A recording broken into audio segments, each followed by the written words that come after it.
મોટો કચરો. તો તમને બતાવું તો આ રીતે આપણે અલગ હવે પૌવાને રાખી દેવાના. તો બસ જુઓ પાણીમાં કેટલું રજકણો હોય એ રીતે ડોળું થઈ ગયું છે.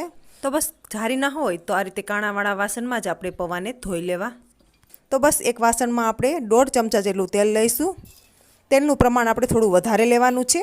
જો પૌવા પડ્યા રહેશે ને તો પણ ડૂચાળો નહીં વળે, એટલા માટે થોડું તેલ આપણે વધારે જ લેવાનું છે. અને તેલમાં આપણે થોડા સિંગદાણા આપણે એડ કરીશું. તો બસ સિંગદાણાને આપણે હલાવીને આ રીતે જોઈએ અને એકદમ ફૂટવા લાગે ને સિંગદાણા ત્યાં સુધી આપણે થવા દેવાના છે. તો બસ સરસ એવા ફૂટી ગયા છે સિંગદાણા. તમને બતાવું તો આ રીતના થાય એટલે આપણે હવે અડધી ચમચી જીરું એડ કરવાનું છે. અને થોડા મીઠા લીમડાના પાન એડ કરીશું, ચપટી હિંગ અને 3 તીખા લવિંગિયા મરચાં આવે છે તીખા એકદમ, એને આપણે આ રીતે સુધારીને એડ કરીશું. અને અડધી ચમચી હળદર એડ કરવાની છે. હળદર એડ કરવાથી કલર સરસ આવશે. તો બસ